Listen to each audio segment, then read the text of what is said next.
women, we lean more towards pleasure, more towards things that makes us feel alive. And I feel like hustle culture goes against that in a way. I would prefer like my man, like he has the biology. Yeah.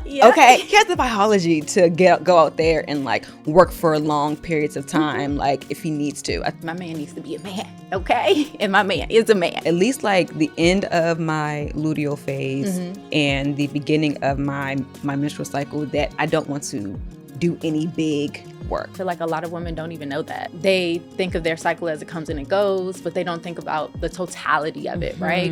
So you gotta make sure that whatever choice it is, it's an alignment for you. In the household, if the woman is not okay, nobody's okay. You should definitely come. Even if it's seasonally or even if it's just like a bicontinental thing, whatever it is, I feel like it's important to leave your home. My skin ain't never looked this good. And it's moisturized. I feel extremely safe. I feel like I can go outside, I can take a walk at night, and I usually do.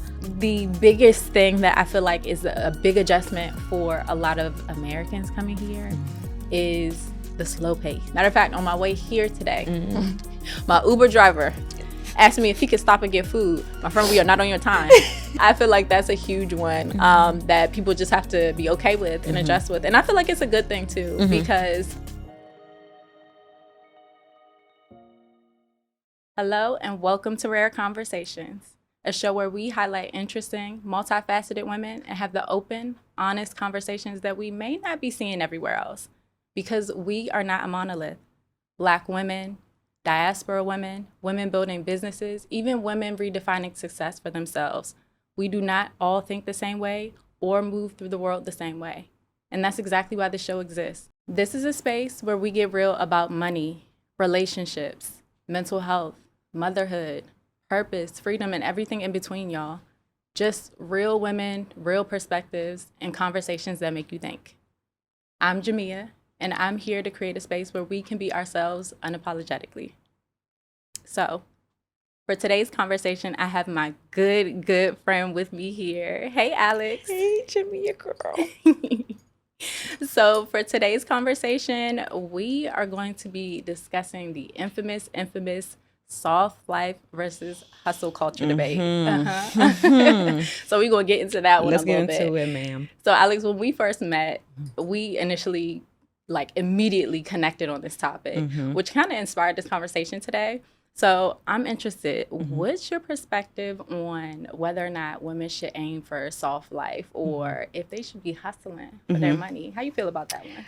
I feel that's a really good question, and it's a really important question, because I think women, we lean more towards pleasure, more towards fun, more towards things that makes us feel alive, right? And I feel like hustle culture goes against that in a way, because we have to prioritize responsibility and being there for others and grinding it out and kind of going against our biology.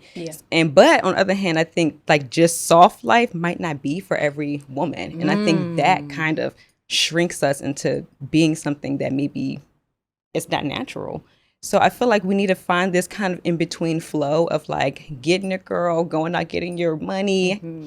And maybe we have to find a different word. Maybe like hustle is not the right word, but I think like alignment, things that are aligning to you, right? And just making sure that you find, again, that word pleasure. We have to find things that make us feel good. Absolutely. Period.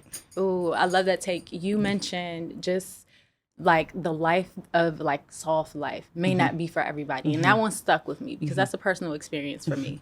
I feel like for most women, it's not as cut and dry. It's not as black and white, right? Where people are looking at it as if, oh, okay, you can have these things, but they don't look at the pros and cons of each life, right? So if we're looking at it from a black and white perspective, soft life, that may be a little too soft for you, baby. And hustle culture, it may be a little too hard. Yes. So I definitely love that one. Like I said, I have personal experiences with living both lives. 100%. And now being on both sides, I definitely say it has to be a nice, easy, sweet medium. Gotta be. Nice, easy, sweet medium. I love that. So what do you feel like, when you look at it that way, what would be the role of men and women when that comes into play in the relationship? Like soft life tell me what does that look like to you in a soft life dynamic? Yeah. What will be the role of the man and the woman in just a traditional relationship style? I would say for myself, because I've been kind of grappling with this of like, what do I want in my next Right. relationship? So I am divorced and I have a son who's 4. And so I've done the stay-at-home mom thing for a year and it drove me freaking nuts. And I was like trying to live the soft life, right? I'm like homemaking, I'm doing all of the things, but I'm kind of miserable. Yeah. But then also when I'm doing an 8-hour shift, I want to pull my hair out. And that's like, I'm more frustrated. So I feel like for me, it has to like, I can work maybe 4 or 5 hours a day, maybe a little less than that. I'm thinking like a 20 hour per week type of situation. And then like, again, going out and then doing things that I enjoy. Like that has to be part of the work. Like, oh, shopping is a part of the work. Yeah. Yeah. Going to work out, going to Pilates, going to dance, like all of that, like that's a part of like the work of upkeep and soft life. Yeah. If we want to put it there. And for the man, I would prefer like my man, like he has the biology. Yeah. Okay. He has the biology to go out there and like work for long periods of time, like if he needs to. I think that can be a choice, you know. Yeah. I would say that I think like men who stay at home and like that's fine if it works for you, if it naturally like is your disposition. But my man gotta work. Yeah. He gotta do work. He gotta get out there and you know, and not, but I feel like not at the expense of everything else in his life. And I think that's where patriarchy kind of gets us a little messed up. Yeah. Yeah, I like that. See, I have that perspective that's very similar to that. My man needs to be a man, okay? And my man is a man, okay? And he can bring in that money, and it can look however it needs to fit. Doesn't have to be in a traditional role, but much of that has to be on the man's shoulders. And not to say that men don't have value and shouldn't be seen and heard in the household, because we need to honor both partners' desires, needs, all those things. But from living both sides, I'm strongly with you on that one. I feel like it is one of those things where if you ever experience, for people who aren't in alignment with that in particular, the soft life, oh, yeah, I thought it was going to be all well and fun. I'm just at home with my daughter. I have a 5-year-old, and I'm thinking that we're just going to spend all this time with each other. Oh, baby, she drove me crazy, and I'm not afraid to say it. You know, I was ready to say, I was like, come get her. She needs to go to school. Someone who even was preferred for her to be at home or homeschooled 100%. Was like, oh, yeah, she needs to go to school. She needs to get out the house. She needs to get away from me. Okay. So I'm definitely with you on that one. That's a good take. So especially when we talk about alignment, what does it mean to work like a woman to you? I want to break that down specifically, like the toll that it takes on your mental health. Like I really want us to speak on that, and then feminine energy. And this is a conversation that you and I had, and you made a post about it too.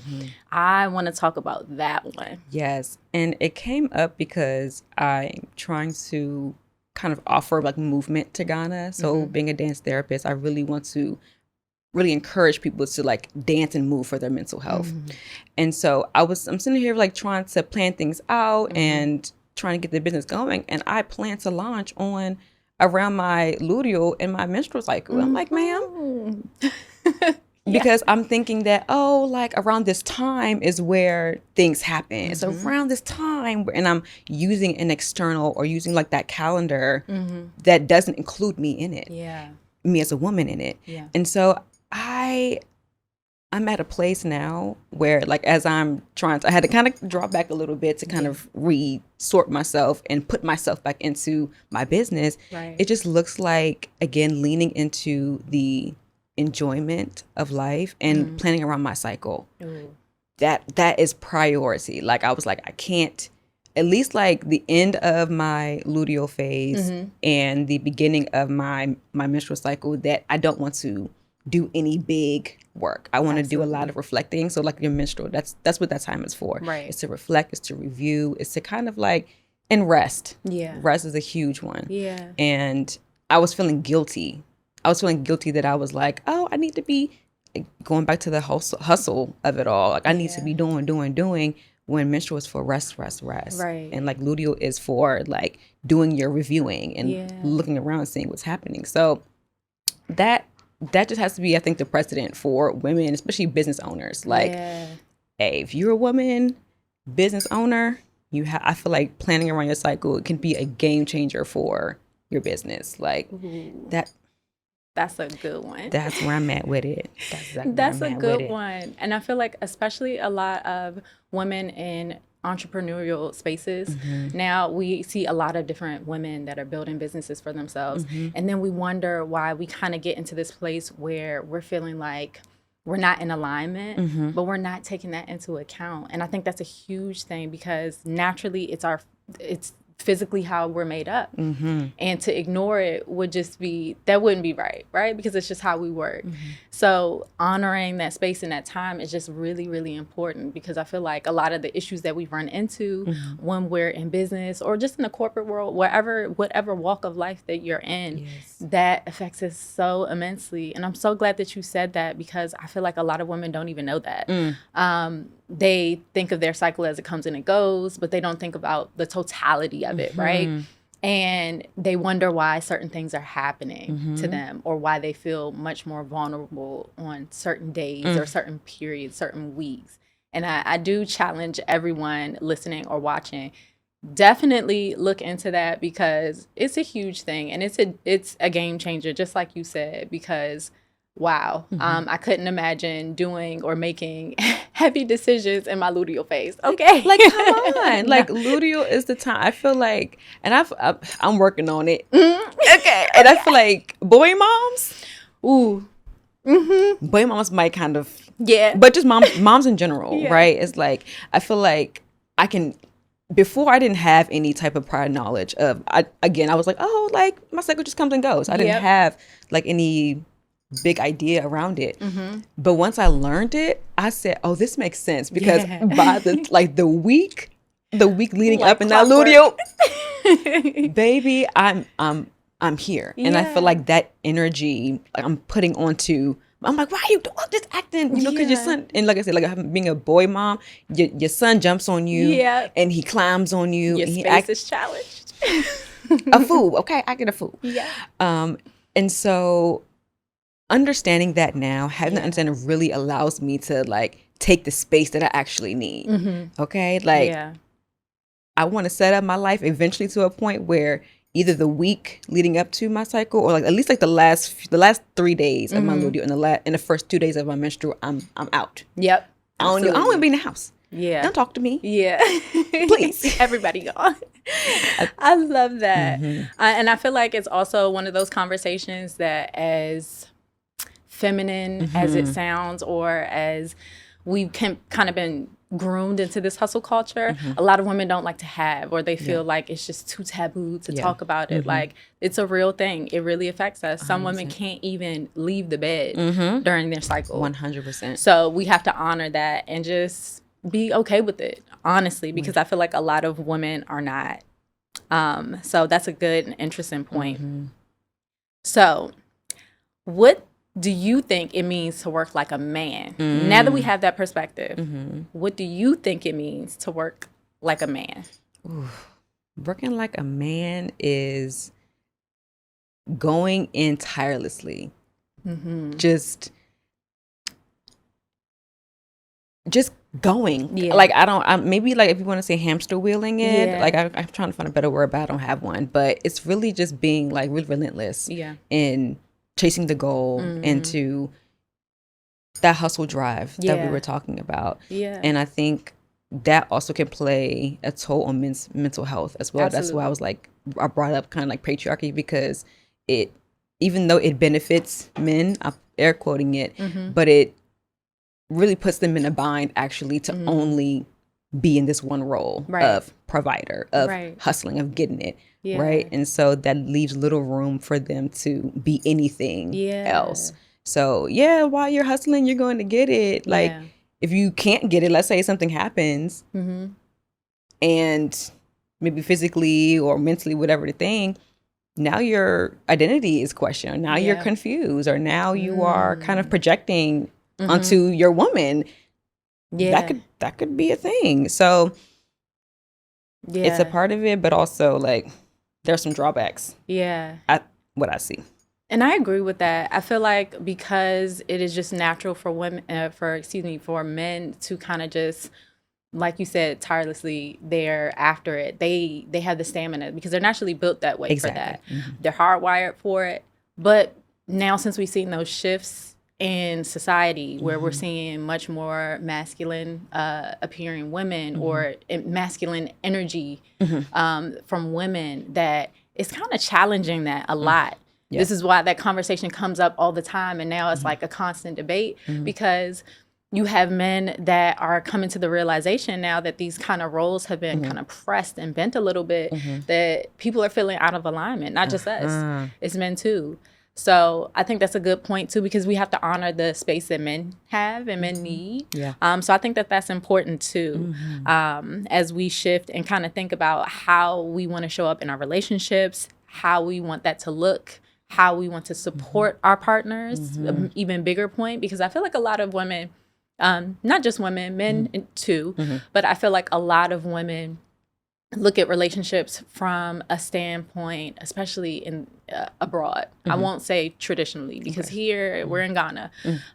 Here in Ghana, it is much more traditional for women to hold those roles, you know, kind of tending to the home, the children, all those things. Yeah. But coming from the States, it is just much different, where now you're seeing women being the breadwinner, men staying at home. You're seeing a mix of those different situations and those different dynamics.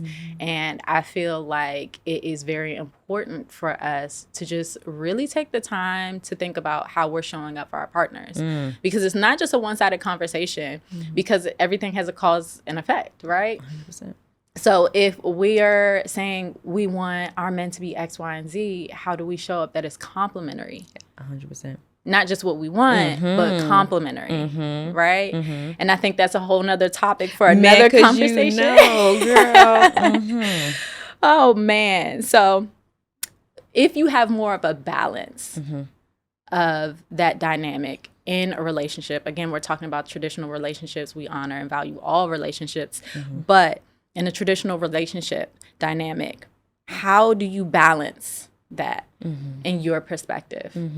I think it has to be a shared agreement first. Like we both have to come to a place of like, okay, this is where I currently am. Not where, I like the words you use of like not where maybe you want them to be, but like this is currently where I am, and being honest with that. And this is where I need your support. And sometimes I think actually a bigger, maybe not issue, but a bigger thing to think about is like, do you know where you are? And I think sometimes in some relationships, they don't know where they're at. It's like, because you've been in a role for a while. So it's like, oh, now I have to kind of think about what is it that I actually need from you? So first things first, figuring out where you are. And then having that shared agreement of like, okay, this is where we at. Let's see how we can kind of fill in and communicate that. And it's easier said than done. It's going to be like, I'm okay with things being messy. And I feel like we have to encourage the messiness a bit. Like, it's like, it might not land well the first time, but hey, tell me in a way that I'll receive it, of course. And then let's build from there. So it's going through a system. It's going through a process. And I'm in a space right now of like, well, I need to rebuild my system. Right. Because the system that I'm operating from, it's not working. Right. So co-collaboration on a system that works for you. Absolutely. And I absolutely love that take on being okay with the messiness, because I feel like nowadays, especially with social media, everybody thinks that everything should look a certain way. Everyone should have a certain dynamic. And it's just one way. It's black and white. When that does not work for everybody. And we've seen it now, because now divorce rates are higher than ever. And you, from personal experience, it's just life happens. Life happens, right? And I think it's one of those things where a lot of times, once you kind of realize, like you said, where you are and just taking the ego out of it, because I feel like a lot of people are operating in ego naturally, because that's something that you got to kind of dismantle as you grow. Just removing the ego from all of those things and just being okay with, okay, sometimes it doesn't look like how I'm acted out to be, because people are people, right? People evolve. People's viewpoints change, they grow. And sometimes it's not in alignment, and you kind of have to readjust as those chapters kind of move forward. And you just have to really be okay with saying, okay, is this the choice that I'm going to make, or is it not? Or am I choosing to work through this? Am I choosing this person or not? Right. And it's okay either way. But I feel like a lot of people don't have those conversations. And I think that's a big one, because, wow, people not being open and honest about the stuff that's not fun. And the things that kind of just make them uncomfortable. They must rather just, okay, as long as it appears fine, as long as we're outside, you know, everybody thinks it's okay, which is so detrimental, you guys. Like, if anybody is kind of going through that, like, just know that what people think of you and your relationship does not matter, because at the end of the day, it's just you and that person. That's it. That's all. You got to live with it. You got to live with it. You have to live with this. So you got to make sure that whatever choice it is, it's an alignment for you. Absolutely. That's a good one. I really like that. So now that we're kind of having that conversation of like what that looks like and kind of how to find that balance, I want to know, for you, how do you think women should be finding their passion? Because I feel like a lot of times what happens in relationships, for women especially, we get lost 100%. In relationships. We lose sight of things because of the natural order of how we think relationships should go, or societally they should go. But how do you think that women should like prioritize finding their passion and rediscovering that passion, because it may shift? What's your take on that? I know it's a loaded one. It's a loaded one, because I feel like you have to probably do things that don't make sense to other people. Like, even coming to Ghana, like I felt like I lost my passion for a very long time. And it wasn't until I came here that I started to find it again, and it didn't make sense, actually. Like, I'm here with my ex-husband. My ex-husband and our son and his family, you know, and it's like, people are looking at me like, girl, what are you doing? What is, you know, and I also came in with no job, for real. So I had to trust myself to make the opportunities and trust myself that I could, you know, make something happen. But you gotta do stuff that really don't make sense to other people, and maybe even to yourself. Like, just taking the leap and taking rest. I needed rest. And I'm not talking about a nap. I'm talking about months of slumber. Months of naps, months of sleeping well, months of getting my health back. Like, it's really, I say that as an Aries woman, okay? Because Aries are selfish or whatever. People like to say that we selfish, but it's true. It's true. And there's good to that, because being selfish as a woman is looked down upon. Like, it's very like, why are you being so selfish? Why are you need to be doing stuff for other people? But when you are selfish, thinking about you, that's when you find yourself. That's when you find your passion. You find what you like to do. Like, I had to be like, no, little boy, get out of my room. No, I need to do this for myself. No, I need to do that. So being selfish is my. Listen. And I feel that one, we have very similar stories, which is interesting how we met. Super aligned, because I'm very much the same way. Literally came here. I came here with my partner, our daughter.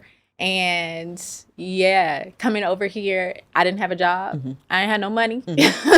Listen, we were going to figure it out, but it was aligned, right? And everything typically works out. And I feel like a lot of people look at people who are very like spiritual, and when they say, well, everything works out exactly how it should, and they think it's so cliche, but in all honesty, it so true. It just does. Because even if it's an uncomfortable time period, you're going to learn something from it.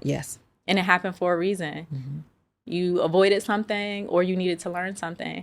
And I feel like that's that's just life. And I encourage people to, it may not make sense. I know a lot of people were like, listen, I came over here for a wedding. This was a vacation, quasi vacation, right? I came for a wedding and I fell in love with Ghana, and the energy and that reset that I needed, just like you said, was like, oh no, I need to stay here. I need to stay. My nervous system is aligned here. Oof. The energy is aligned here. Right now, it is currently wintertime, peak wintertime on the East Coast for everybody. Yeah, okay, it's nice and frigid. And this is the prime time that I typically would have seasonal depression.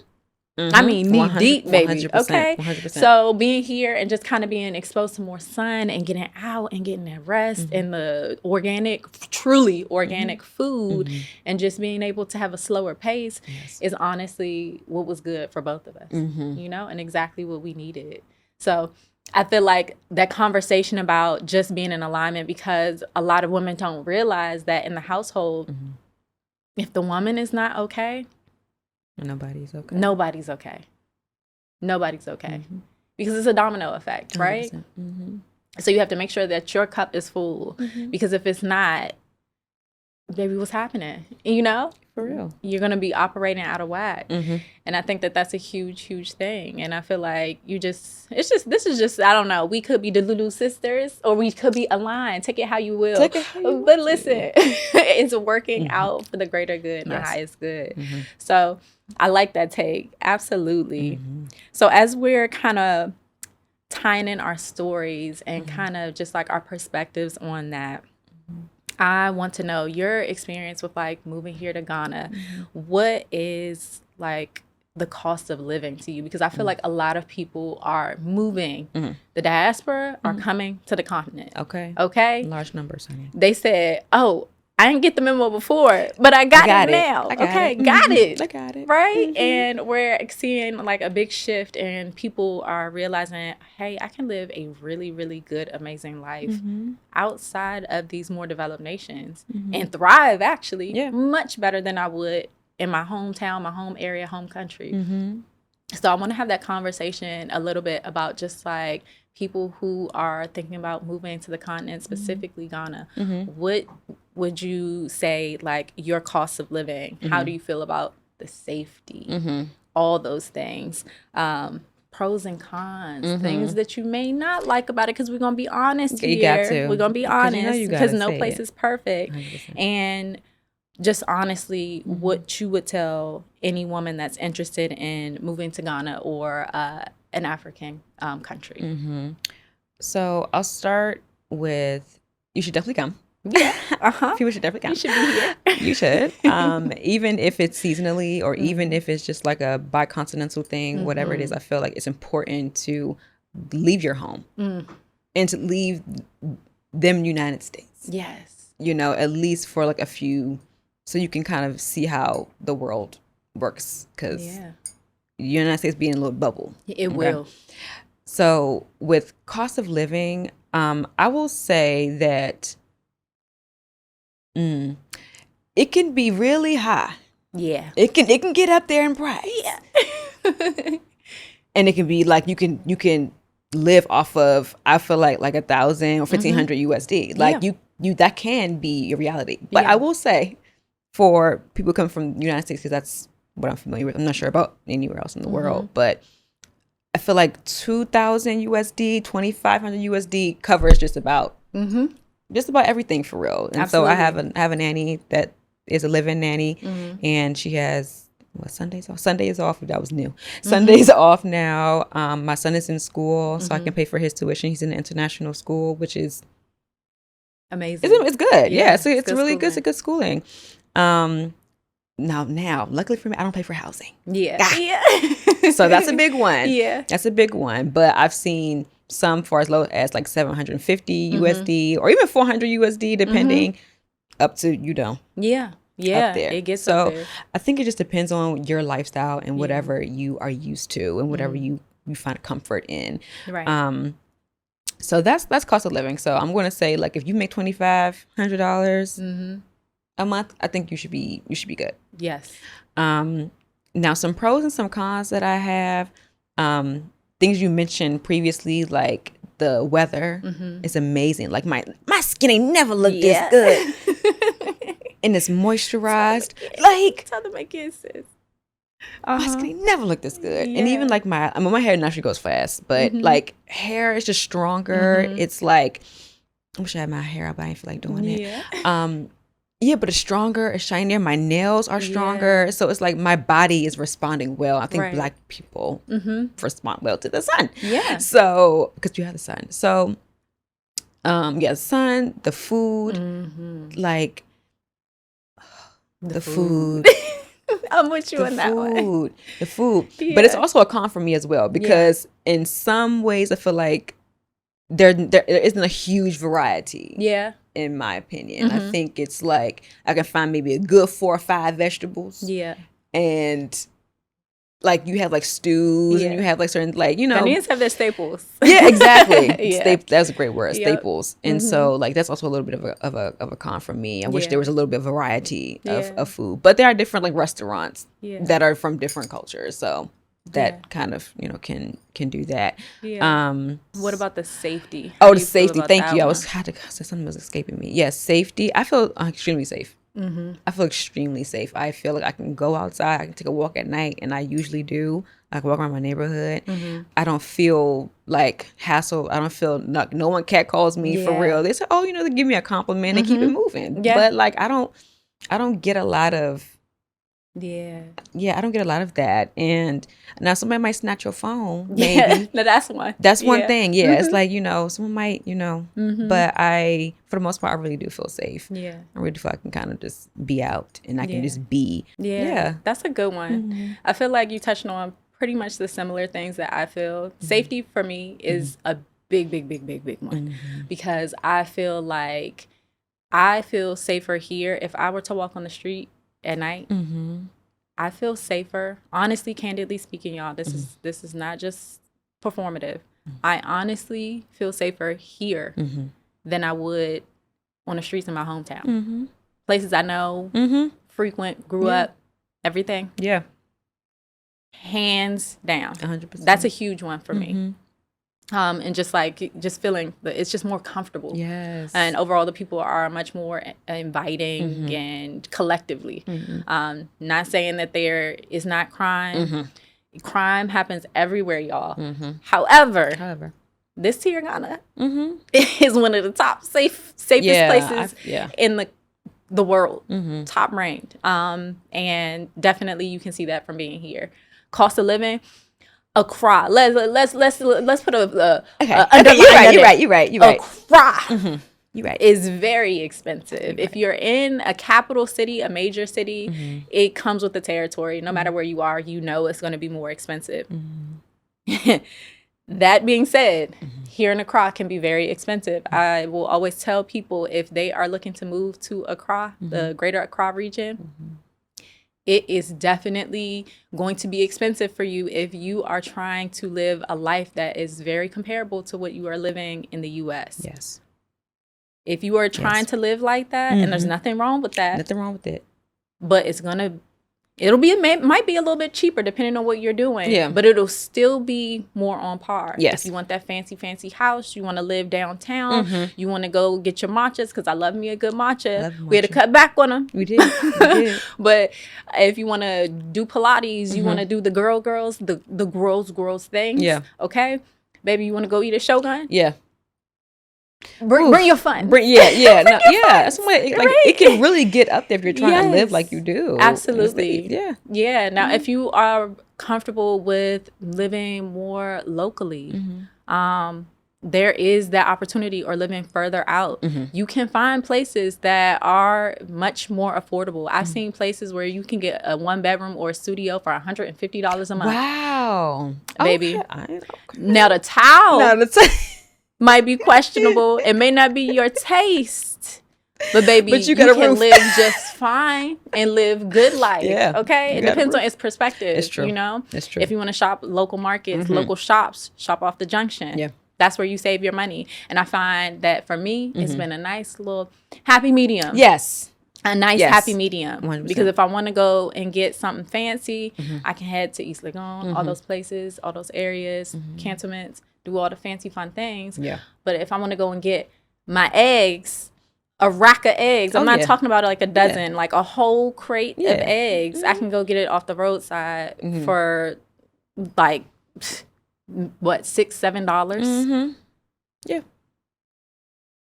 Maybe even cheaper. Depending on where you are. And if you go to other cities out here, it's definitely way cheaper. So that one is definitely a big pro for me. So I will say that. Now, as far as cons, we got to be real, y'all. Listen, I love my Ghanaians. Don't get me, y'all. Don't get me, y'all. Don't get me. She just being honest. But the biggest thing that I feel like is a big adjustment for a lot of Americans coming here is the slow pace. The slow pace going to get you every time. Matter of fact, on my way here today, my Uber driver asked me if he could stop and get food. My friend, we are not on your time. I need to be somewhere at a certain time. You gotta eat. He wanted to stop. You gotta eat. Not on the route. I said, not today, my friend. Sorry. Right. Please, I'll give you something extra. I'll give you some small extra. But please, we are not stopping on the way. Okay. All right, not on my time. So I feel like that's a huge one that people just have to be okay with and adjust with. And I feel like it's a good thing, too, because that hustle and bustle, back to that hustle culture, that's something that we're used to coming from the States, where it's just like, I gotta be this way. It's okay. Relax. It teaches you patience. Relax. Where do you need to be? You already where you at. You know. Yeah. So I feel like that's a big one. So I wouldn't. That's a pro con. I was like, I'm like, for me it's a pro because I be moving on soul. I call it soul time. Yeah. Because sometimes I just be like, it's fine. Yeah, you know what? It's okay. And it's not, all moving and rushing is not good. It gives you cortisol, y'all. So it's not good for your body. No. So it's naturally a good thing. Now the Ubers. Uber culture here. Listen, mic check. Tap, tap, tap, tap, tap. Do y'all hear me? Ubers, if you come to I need to see this. This is PSA. Uber culture, they have more options than we do in the States. But Uber culture is very lax here, y'all. If you are out the way, they will take that ride and say, please, where are you going? Even though the app tells them. And they say, it's too far. It's too far. It's too far. It's too far, or they'll cancel. Yeah, I'm like, so what's your horror Uber story? Like, which one is the one that's really tasting? When I lived further out, for those that know, when I lived further out, it's a little bit further out in Dawenia. For those that know, for my people who know, it's like a suburb of Accra, further out about like 30-40 minutes if it's no crazy traffic. Staying with family when we first got here. When I tell you, I used to have to beg and barter with people just to find a ride. They said, I live names of places in a complete opposite direction. Of course. And they would say, no. It took me one time an hour and a half to find, and I was on 3. We have 3 different apps, y'all. Yango, Uber, and Bolt.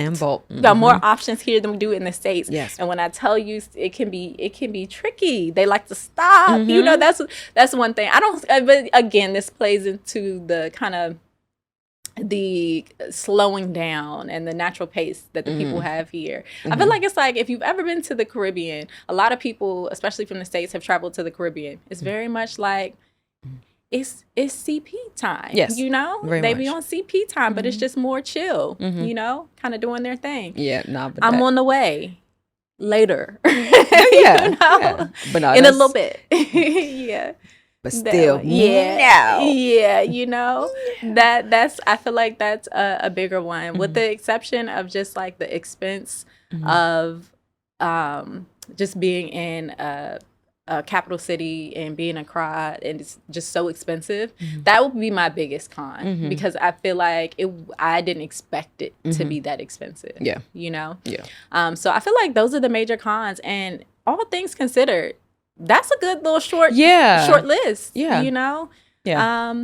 And just culturally, especially for women, this is a big one. Meeting women here has been a little bit more challenging because naturally our dynamics where Americans were much more like open, free.